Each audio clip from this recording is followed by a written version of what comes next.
Assalamualaikum warahmatullahi wabarakatuh. Semoga seluruh keluarga besar BAC ada dalam keadaan sehat dan senantiasa dalam lindungan Allah Subhanahu wa Ta'ala. Hari ini 12 April 2020 kita masih diam di rumah. Kami mau berbagi soal efisiensi waktu untuk belajar panahan. Kalau kita asumsikan kita belajar panahan untuk prestasi, rupanya setiap orang, termasuk saingan-saingan kita, mempunyai waktu yang sama. Nah, bagaimana kita bisa mendapatkan hasil yang lebih baik? Tentu adalah dengan mengefektifkan waktu yang dipunyai itu, sisa waktu yang dipunyai untuk latihan itu seefektif mungkin.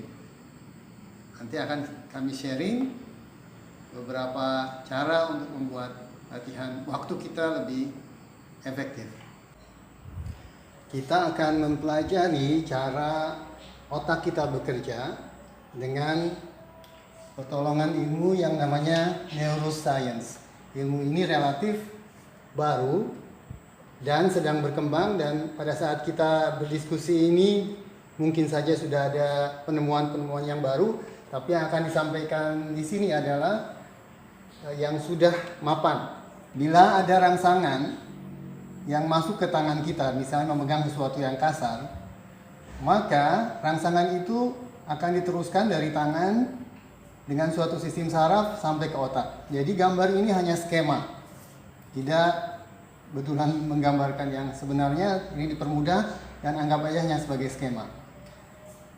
Nanti informasi tersebut akan disampaikan melalui sistem saraf tadi dengan cara komunikasi antara saraf yang satu dengan saraf yang lainnya dengan cara seperti ini, yaitu dia akan sampai ke ujung saraf. Ujung saraf yang memberikan informasi disebutnya akson. Sedangkan ujung saraf yang menerima informasi disebutnya dendrites. Nah, di sini antara ujung saraf yang satu dengan ujung saraf yang lainnya itu ada celah. Bagaimana informasi ini sampai ke otak melalui celah ini? Itu dia nembak. Si ujung saraf ini nembak. Dengan demikian si saraf yang selanjutnya ini mengetahui bahwa sudah ada informasi datang kepadanya. Kemudian cara dia menyuruh anggota tubuh kita melakukan sesuatu sama.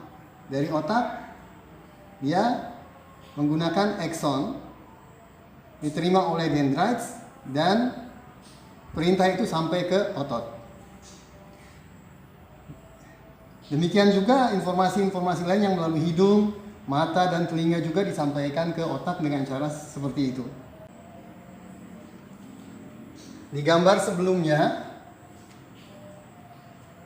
sudah ada skema tentang hubungan antara saraf satu dengan saraf yang lain. Ujung saraf yang memberikan informasi disebutnya akson, dan ujung saraf yang menerima informasi dinamakan dendrites. Antara akson dan dendrites ada celah. Kemudian ini ujung akson dan dendrites ini dinamakan sinaps. Yang terjadi jika ada informasi ke sini yang disebut nembak itu adalah sebagai berikut. Di sini ujung saraf akson itu punya neurotransmitter yang fungsinya itu ngirim pesan dengan cara dia akan keluar ke sini.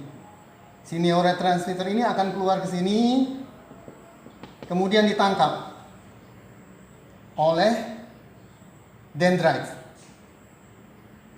Begitu dendrites menerima informasi dari neurotransmitter itu dengan cara tertentu yang memenuhi syarat dia, maka informasi dari sini akan diteruskan sama dia. Nah, ini yang disebut nembak. Kita istilahkan nembak. Dan ketika kita melakukan suatu gerakan, maka terbentuk sinaps di otak kita. Kita melakukannya lagi, dia nembak. Kita melakukannya lagi, dia nembak lagi. Kita melakukan gerakan lagi, dia nembak lagi. Nembak lagi, seterusnya.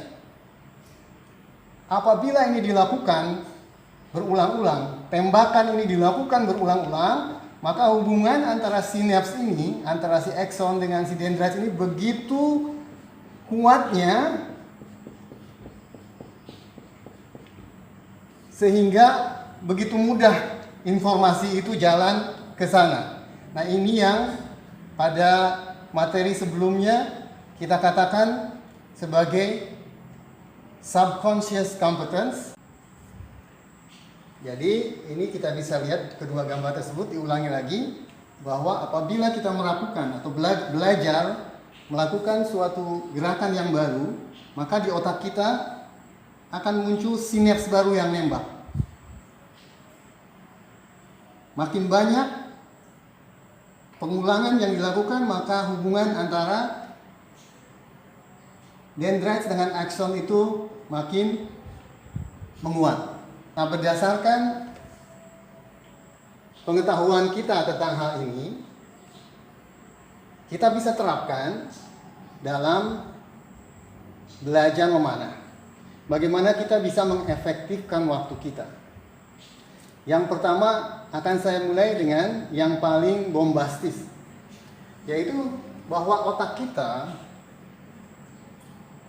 dia nggak peduli sebetulnya bahwa yang dilakukan sama tangan ini itu betul-betul terjadi ataukah hanya imajinasi.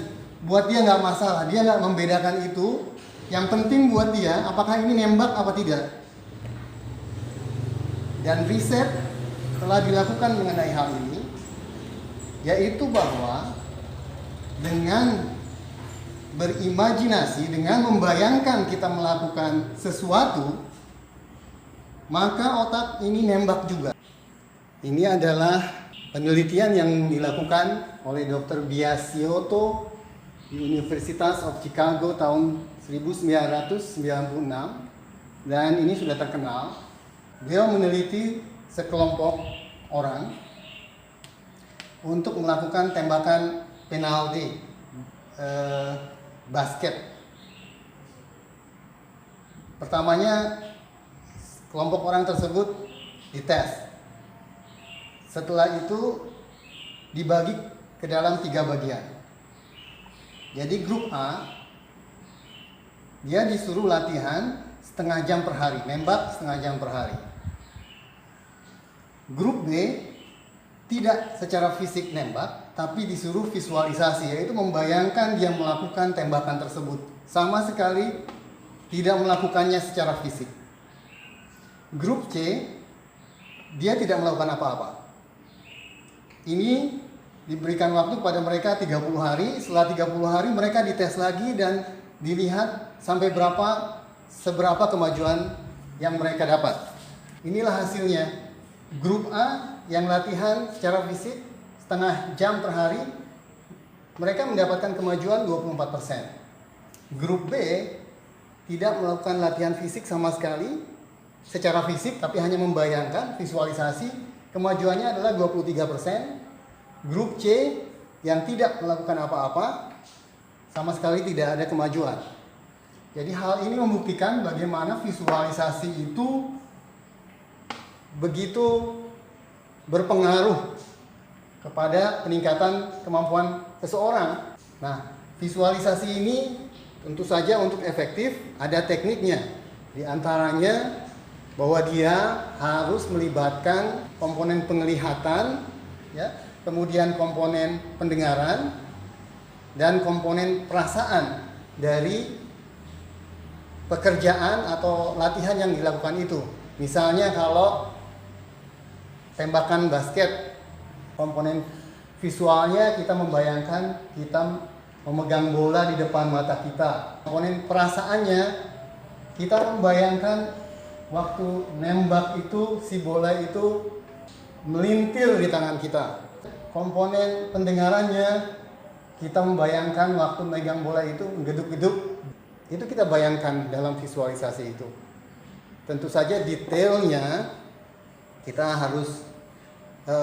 perlu konsultasikan dengan seorang ahlinya, yaitu psikolog. Tapi sementara kita tidak punya saat ini seorang psikolog, kita bisa melakukan visualisasi sebisa kita, semampu kita di waktu yang ada. Misalnya kita lagi di bus macet, ada waktu 1 jam. Kita rileks, kemudian kita membayangkan kita melakukan latihan panahan. Yang kedua, kita bisa nonton panahan. Itu banyak di YouTube. Kita bisa tonton mereka dan kita bisa ikuti apa yang mereka lakukan. Kita bayangkan bahwa kita melakukannya. Riset juga menunjukkan bahwa otak itu nembak, saraf itu nembak ketika kita melihat, menonton sesuatu yang kita sukai itu sedang dilakukan. Misalnya kalau kita nonton bola, waktu mau ngegolin, kita kadang-kadang kaki kita ikutan. Selanjutnya, kalau tanpa apa-apa saja sudah bisa mempengaruhi, mendapatkan kemajuan, hanya berimajinasi saja, tentu saja kalau kita menggunakan alat bantu itu lebih baik. Jadi kalau misalnya kita ada waktu senggang, terus ada ruangan, kita bisa melakukan gerakan-gerakan dengan tangan kosong tanpa busur.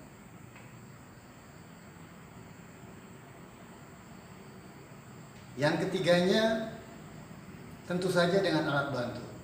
Ada beberapa alat bantu yang bisa kami berbagi di sini. Yang satu adalah stretch band. Di materi sebelumnya sudah ditunjukkan stretch band. Ini kita bisa berlatih teknik dengan stretch band. Dan ini kita bisa melakukan full short cycle. Ada bocoran, jadi guru saya yang namanya Nu Sensei, dia buka blog video, dia ikut seminar Kisikli. Kisikli bilang di Korea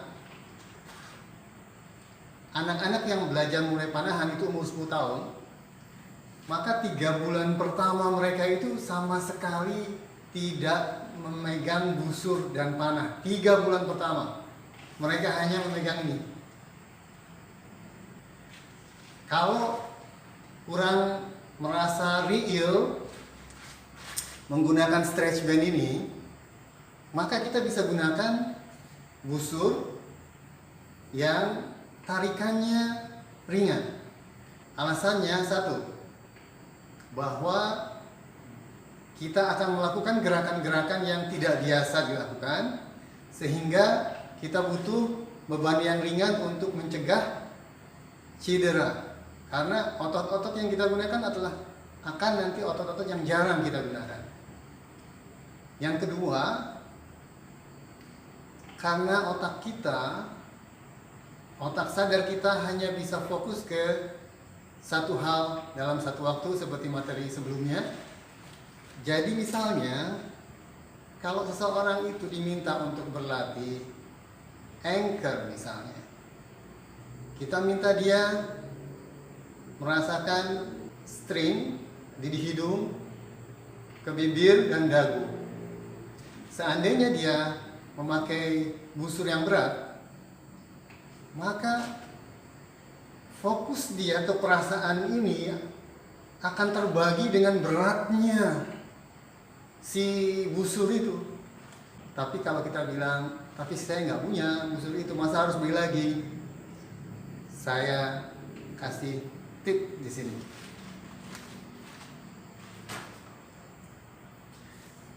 Ini adalah busur latih yang saya gunakan.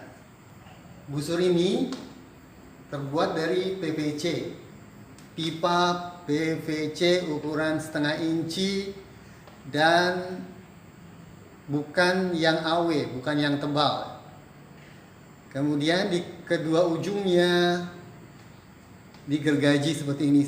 Apakah kelihatan apa tidak? Di sini digergaji untuk memasukkan tali busur. Tali busurnya sendiri di sini terbuat dari paracord, tapi bisa dibuat dari apa saja.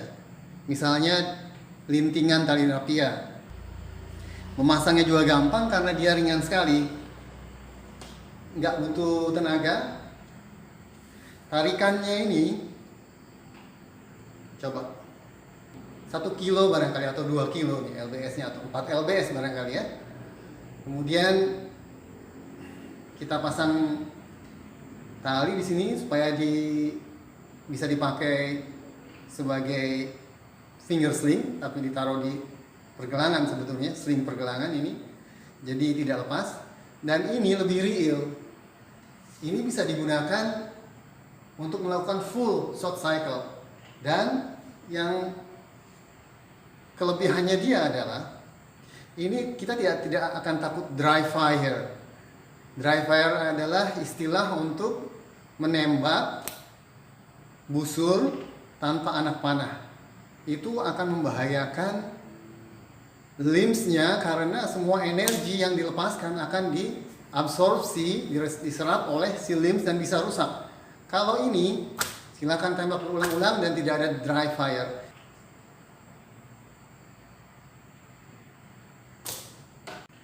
Selanjutnya, kalaupun kita ingin berlatih menggunakan busur yang biasa kita pakai dan benar-benar dengan anak panahnya, maka cara efektif adalah menembak tanpa menggunakan sasaran dan umumnya dilakukan di jarak dekat.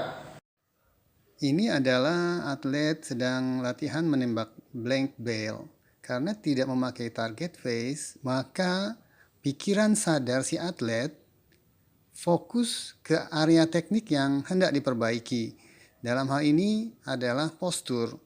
Selanjutnya, keuntungan dari menembak blank bale itu karena jaraknya yang dekat, maka bisa menembak lebih banyak arrow dalam satu waktu karena tidak habis waktu untuk bolak-balik mengambil arrow. Nembak blank bale ini dulu di Dolgen pun sudah dilakukan, cuma saat ini di Manunggal karena keterbatasan kita belum bisa punya sasaran tembak yang khusus untuk blank bale. Mudah-mudahan kedepannya kita bisa. Itu semua hal-hal yang sebetulnya cara efektif untuk berlatih teknik, tapi nggak seru, nggak ada rekreasinya. Nah, ini tantangannya. Bagaimana meramu antara tadi latih beneran yang nggak ada rekreasinya dengan rekreasi. Sebagai ikhtisaran dari materi hari ini, di mana kita bicara tentang efektivitas waktu, maka kita bisa mengisi waktu-waktu kita dengan hal-hal berikut ini yang pada dasarnya adalah bagaimana membuat saraf itu nembak. Jadi yang kita bisa lakukan, satu dengan visualisasi, kedua dengan nonton video, kemudian melakukan gerakan tangan kosong. Kita bisa menggunakan stretch band, kita bisa menggunakan busur latih, kemudian kita bisa menggunakan blank bale kalau kita mau pakai busur kita yang kita biasa pakai dengan anak panah. Demikian, semoga ada manfaatnya. Assalamualaikum warahmatullahi wabarakatuh.